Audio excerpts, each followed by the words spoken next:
Well, I fixed up all my videos, so I wanted to talk about something really cool. We talk about the sale of this size and the atmosphere in racing in North America will change this year, especially on the pacing side.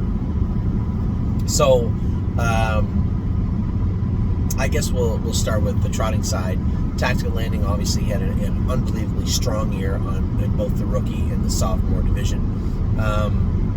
We had bought a bunch of Tactical Landings because everybody said, oh, they're hot, or they're this, or they're that. And we end up, Tactical Mounts. There's a Tactical Landing, and we still have faith in Grace. Who else do we have? There's Tactical Landing.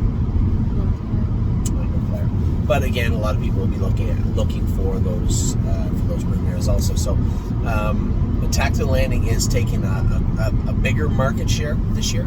You see the broodmares, and you got some really, really strong mares, day 1, day 2, and even into day 3. Now, I think still, although nobody wants to talk about Wallner, and he had maybe a quieter year. I don't want to say a soft year. I'm not saying he didn't, but Wallner over the last 2 years was expected to dominate the industry and revolutionize horse racing and change everything. And I'm not saying that in a condescending way.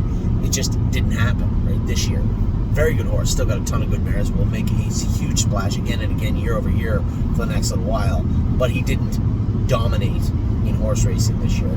He just did well, and that may change the thought process of a number of people as they head into the sale this year. May not, but it may also. So there's always that question: what kind of a market share is Tactical Landing going to secure in regards to Wallner, or even Muscle Hill is still there also. Now, international money, we talked about this. A number of clients said, great sire. But when you don't have the full backing of all the best mares in the industry and all the bigger owners in the industry, you're not going far. And we are going to have, over the next few years, you're going to see international monies jump up and do well in places. And he'll do well in Pennsylvania, but he does need some support from mares.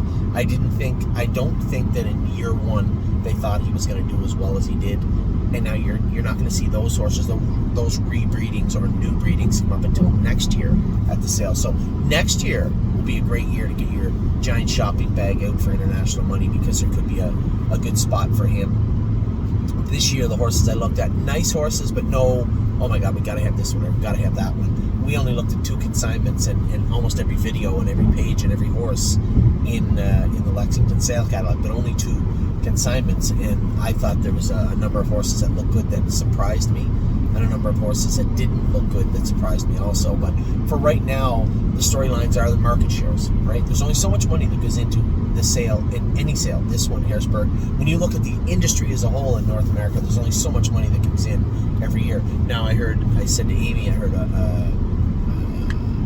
I don't want to say who told me it, because it's not polite to name drop, but the gentleman was talking about European racing, and he said that the Swedish dollar's down a bit, and that the government had taken more money out of racing as a whole. I don't know the mechanism in which they did it. I believe he said they're not getting a tax break, or maybe they're being taxed more. I'm not sure. I can't remember how he put it, but ultimately the storyline was going to be, maybe there was a concern that there could be less European money, at least from Sweden, being dumped into American racing. That may or may not be accurate, but it doesn't change the fact of the political landscape in Sweden right now. So there's a possibility of that. Secondly, where does Wallner fit? Where does Tactical Landing fit? That is going to be a cool thing to watch unfold. Who's going to get all the money as far as sires are concerned? Who's Carl's? It's a full sister, right? It's Tactical Landing, isn't it? Yeah. Oh, there's Carl, the 2-year-old, Tactical Landing. So that storyline will be really cool to watch unfold in Kentucky. But even cooler will be the pacing side. Now you look at Pennsylvania, you had Captain Treacherous, who was always kind of the horse, right? And you look at New York and Ontario, and not so much New Jersey, but when you look at those places, there was always good sires, but still Pennsylvania is the pacing sire capital. Clearly you saw 2 giant names jump into the division this year at the yearling sale with Poppy Rob Hanover and Tall Dark Stranger. Now, this is the coolest storyline, as I put it, because Tall Dark Stranger is owned by some of the more wealthy people. Everybody in the industry owns shares of Tall Dark Stranger. It seems like everybody's pushing him. He's going to get the lion's share of good mares. Poppy Rob got some. Tall Dark Stranger got more. And you saw, I believe he got more. And I know that we tried to get our mare bred to Poppy Rob. No shot. There's none out there. Tall Dark Stranger don't even bother. So now you have Captain Treacherous in Pennsylvania, who's always been that mainstay. Not anymore. You're going to see a huge shift in the market in Pennsylvania on the pacing side. What does that mean for the entire revenue in Pennsylvania for pacers, or in the industry for pacers for the most part? I don't know. We're going to find out all together. I would suspect that most people are going to say Tall Dark Stranger will get most of it because he's the dominant sire. He hasn't had a harness on yet that I'm aware of. So it's hard to say that, but I have heard people talking that way. And I said, he got all the best mares. He's going to probably be a nice sire. But he's not Captain Treacherous yet, so just wait. Poppy Rob Hanover, the same thing. I looked at a lot of them today. They look nice looking horses. But Captain Treacherous is also. Does that mean there's any bargains out there for Captain Treacherous? I don't know.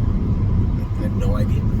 A good horse, but now instead of having one kind of dominant sire in Pennsylvania, now we have three, at least as far as sales are concerned. So that is really, really cool to watch unfold. Now, one of the coolest things, I've talked to everybody, I said, we're probably going to come home with 9 green shoes because you're going to get them for 30 cents, 40 cents on the dollar. It's going to be a bloodbath. And he still got all the best mares. So you have to give him some respect, right? You have to believe, and I say this all the time, you cannot judge a stud on one crop, on one season. You can't do it. You can't. And when it comes to Green Shoe, yeah, he didn't have a great stuff. Jim Campbell's horse looked fantastic the other day. I loved insider trading. And although I hear a lot of rumblings of people saying, oh, I don't want to buy a Green Shoe, I'm not buying a Green Shoe, he did get a lot of good mares. Sure enough, I watched a couple of pretty prominent trainers out there today with clients pulling out Green Shoes. And I talked to one of them, and his client piped up and said, Green Shoe still got all the best mares. You know, people are going on about Green Shoe. He said, I'll take them all. Oh, you take them all.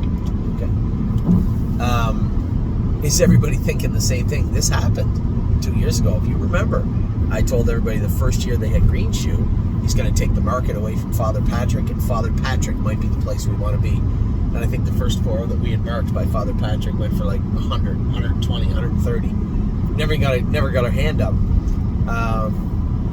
It's not like we're the smartest people in horse racing. There are very intelligent people in this industry that think along the same lines. And when it comes to the Green Shoe storyline, I'm going to be watching because I'm interested to see what's going to take place. Myself and those 2 other prominent trainers are not the only people that thought of this. So I'm interested to see what's going to happen with the Green Shoe stakes, so to speak, sweepstakes, so to speak. What's his market share going to look like? Jim Hensey is in the overall market also right now. So you got Tactile Landing, you got Walner, you got Green Shoe, you have well, maybe not Green Shoe, but Jim Hensey, and another horse. I don't really like the ones that we had. I was unimpressed with them last year. It was Six Pack. That's not to say he's a bad sire. Can't judge a sire on one season. We know that. Amy found one that she liked, right? It was a 6-pack. My first inclination is to say no. But good horse, a good horse. Show me a good family. Especially 6-pack. What do you make? $2-3 million?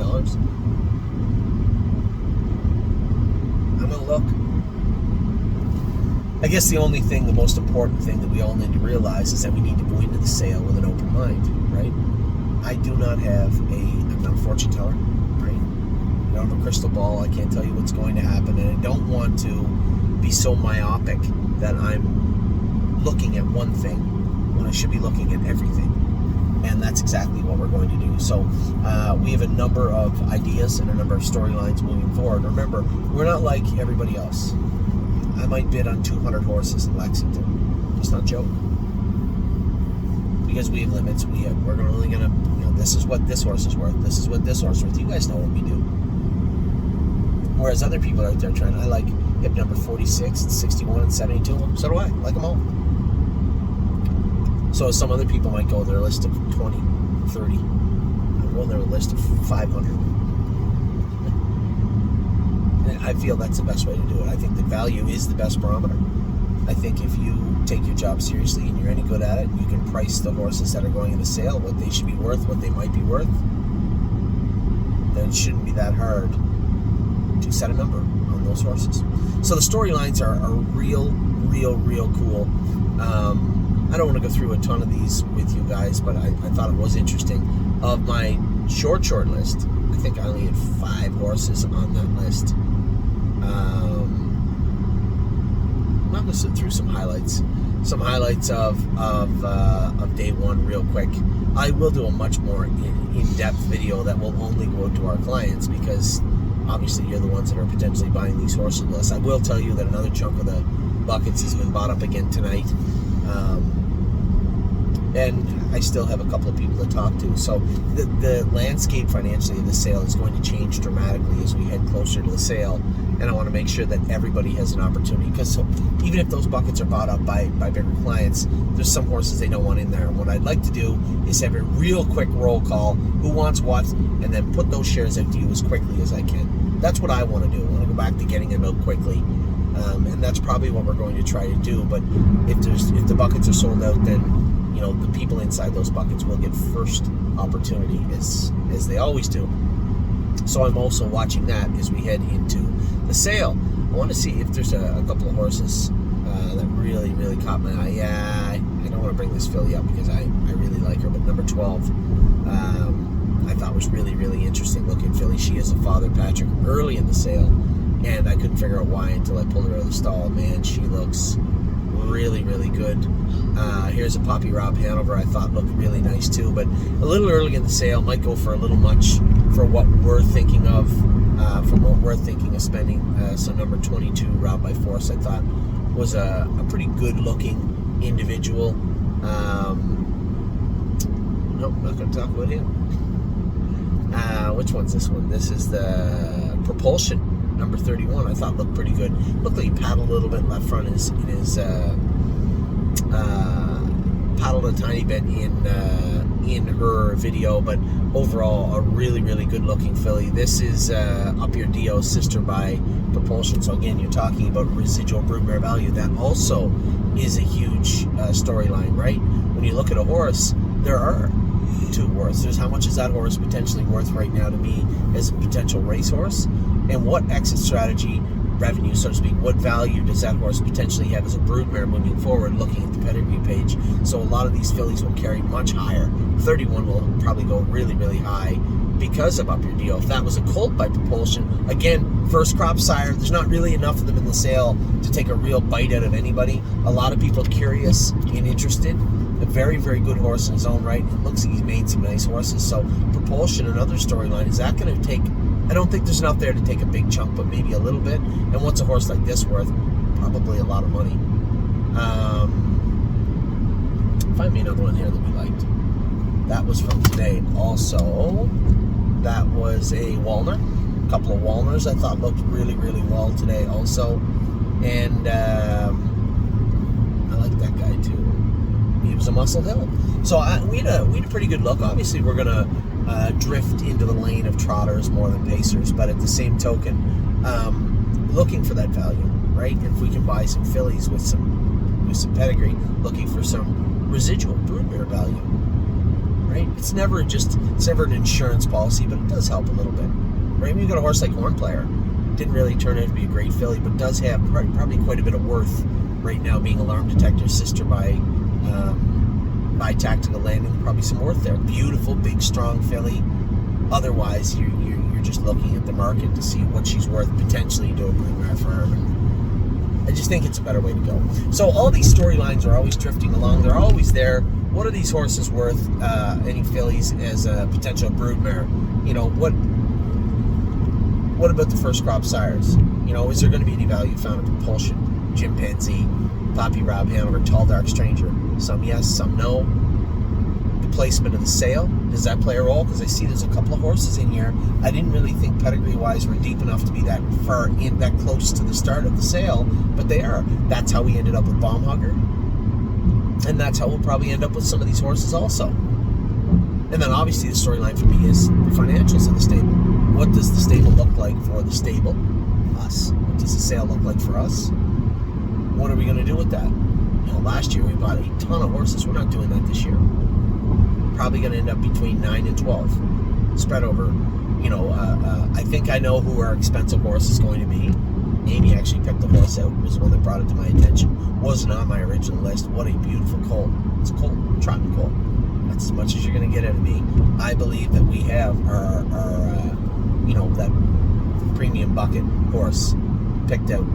I got his number right now. I'm not telling you. And we have a number of other horses picked out that I just think gorgeous individuals. It's going to be a lot of fun. Again, I can't stress enough, if you're anywhere near Kentucky, and you're saying to yourself, maybe I'll drop by, you should, because there's nothing like this that I've ever been to. Closest was in Australia, and it's totally different. The atmosphere. You can't go to a restaurant in Kentucky without running into 3 or 4 horsemen. It's just a massive gathering of horse people in one densely populated area, and it's really cool. So with that, I hope you guys get a little taste of exactly what we're trying to understand as we try to look at these storylines. Is this stallion? Because what happens is, if they're off of a stallion a little bit, they're going to stay off him, right? That happened with Green Shoe in Harrisburg last year, and we want to be ready if there is horses we can find value with. That's not to say they're all going to win next year and we're going to giggle and laugh at everybody. No. We're just trying to find value in the best way we can today. Not for next year. Today. Tomorrow. Tuesday, Wednesday, Thursday, Friday. This year at the Lexington sale, and that's the plan. So, with any luck, hopefully we'll have a great sale. We definitely have had a great year. The more I talk, the more I'm almost over the drive I gave Irresistible Son tonight, but I'm going to try to erase that from my memory best I can and move forward. We got a lot going on. My next big race is our boy Pickpocket in an International Money next Friday. So good luck to everybody today, moving forward all the way up to next Friday, and then the following couple of weeks at Cumberland Run and all the tracks you race on, right up to the Breeders' Crown 2023, where we will have, I believe, at least one. I know we'll have at least one horse in the Breeders' Crown eliminations. Might have two. We'll see. Anyway, take care. I hope you're having a wonderful weekend. I will talk to you all very soon and have lots of videos from you from Kentucky.